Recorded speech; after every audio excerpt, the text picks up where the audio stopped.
এই গণহত্যার বিপক্ষে একদল আর্টিস্ট ছিল আর একদল আর্টিস্ট আসলে গণহত্যার পক্ষে ছিল। জনতার গালি আমাদের সবাইকেই খেতে হচ্ছে।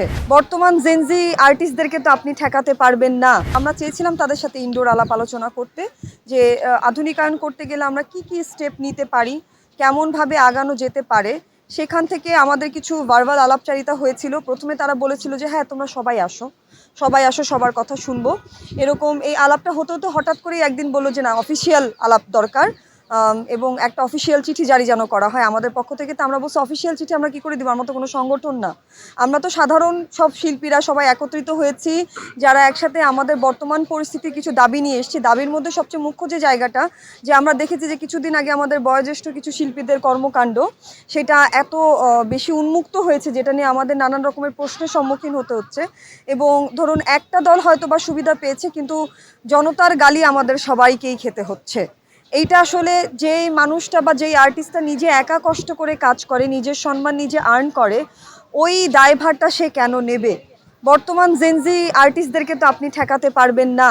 সে যেহেতু কোনো অন্যায় করেনি, সে কোনো লেজুরবৃত্তি করেনি কোনো দলের সাথে, তাহলে সেও কেন গালিটা খাচ্ছে? সো এই জায়গা থেকে প্রশ্নটা করেছিল তারা আমাদেরকে, এবং আমাদের মনে হয়েছিল যে হ্যাঁ আমাদের সবার আসলে একসাথে বসা উচিত এবং ইকুইটির এই ব্যাপারে একটা শক্ত অবস্থান নেওয়া উচিত। সেই জায়গাটাকে কেন্দ্র করে একসাথে বসতে চাওয়া, কিন্তু পরবর্তীতে সেটাকে সাংগঠনিক প্রসিডিউরের মধ্যে ফেলে দিয়ে এটাকে অনেক জটিল করেছেন তারা। ব্যাপারটা পুরোটাই ইনডোর মানে আলাপ আলোচনার জায়গা ছিল, এবং সেটাকে কেন্দ্র করে 7 তারিখে আমরা বসেছিলাম। আমরা অনেককে ওপেনলি আহ্বান জানিয়েছি, অনেকে যারা ইন্টারেস্টেড, যারা বুঝতে পারিনি আমরা কি করতে চাই, তারা এসেছেন, তাদের কাছে আমরা উন্মুক্ত করেছি যে রিফরমেশন কীরকম হতে পারে এবং 2050 সাল পর্যন্ত যে কোনো আর্টিস্ট যেন সেখান থেকে সুবিধা পেতে পারে, সেই বিষয়গুলো কেমন কি হতে পারে সেটা নিয়ে আলাপচারিতা। এবং সংগঠন অনুসারে এই মুহূর্তে যে ইকুইটি আমাদের অবস্থানরত আছেন, তারা এই সাংগঠনিকভাবে আসলে কতটুকু অবস্থান রাখার জায়গায় আছেন, এটা নিয়েও আমাদের প্রশ্ন আছে। যেহেতু আমরা হচ্ছে সাধারণ সদস্য অ্যাক্টর সিকিউরিটির, ওখানে অনেকবার আমি শুনেছি যে বলেছে যে এরা কারা, এদেরকে চিনি না, বাট আমি অ্যাক্টর সিকিউরিটির সদস্য, আমি বিশ্বাস করি মানুষ আমাকে চেনে। এবং আমার প্রশ্ন আছে বর্তমান ইকুইটির কাছে, যে আপনারা যেই কর্মপরিকল্পনাগুলো নিয়েছিলেন 2022-23-এ, সেগুলোকে আপনারা আসলে সাকসেসফুল করতে পেরেছেন কিনা? ক্রান্তিকালের বিশেষ অবস্থানে এইরকম একটা স্টেটমেন্ট দিয়ে দিয়েছেন, কোনো সাধারণ সভা না ডেকেই আপনারা সরকার পক্ষেও একটা স্টেটমেন্ট দিয়ে দিয়েছেন, সেখানেই তো বৈষম্যটা আগে তৈরি হয়ে গেছে। বৈষম্যটা শুরু করেছেন আপনারা, আমরা কিন্তু না। এই গণহত্যার বিপক্ষে একদল আর্টিস্ট ছিল আর একদল আর্টিস্ট আসলে গণহত্যার পক্ষে ছিল, এবং আমরা বয়োজ্যেষ্ঠদেরকেই দেখেছি যে তারা এটার পক্ষে ছিল, ম্যাক্সিমাম বয়োজ্যেষ্ঠদের, আমি সবার কথা বলবো না।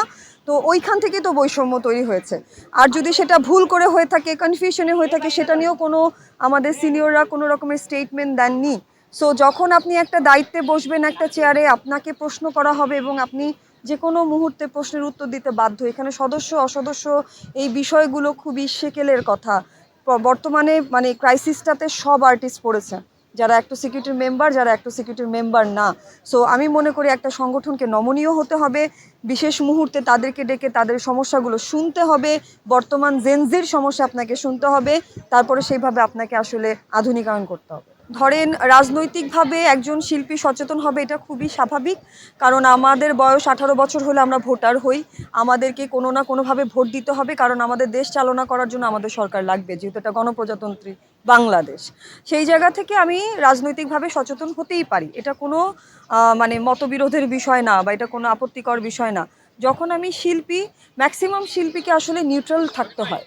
আমি পার্সোনালি যে কোনো দলকেই সাপোর্ট করতে পারি, কিন্তু আমি শিল্পী, আমার এই ইমেজটাকে ব্যবহার করে বা কোনো দল থেকে আমি সুবিধা নিতে গেলে তখন আমার জায়গাটা প্রশ্নবিদ্ধ হয়ে যায় এবং কনফিউশন তৈরি হয় যে আসলে আপনি কি পলিটিক্যাল দলের কোনো লোক, নাকি আপনি একজন শিল্পী। আপনি ওই জায়গা থেকে পলিটিক্যাল পাওয়ারটা কি শিল্প সত্তায় ইউজ করছেন, নাকি শিল্প সত্তাটাকে পলিটিক্যাল পাওয়ারে ইউজ করছেন, এরকম কনফিউশন কিন্তু থেকে যায়। সো ওই জায়গা থেকে আমার কাছে মনে হয় যে সবার প্রথমে যেটা গুরুত্বপূর্ণ সেটা হচ্ছে পরিস্থিতি কোথায়। নাগরিক হিসেবে আমাদের একটা বলার জায়গা থাকে, আর্টিস্ট হিসেবে আমাদের একটা বলার জায়গা থাকে, এবং যদি আমি আবার সংগঠনের কোনো ঊর্ধ্বতর কর্মকর্তা হয়ে থাকি বা আমার কাছে যদি দায়িত্ব বর্তায়, সেখানেও কিন্তু আমার একটা বলার জায়গা থাকে। সো এই বলার জায়গাগুলোকে স্পেসিফিক করা এবং স্পষ্ট করাটা খুব জরুরি। দেশ বিদেশের সর্বশেষ সংবাদ সবার আগে জানতে ক্লিক করুন risingbeauty.com। প্রতি মুহূর্তের খবর অনলাইনে।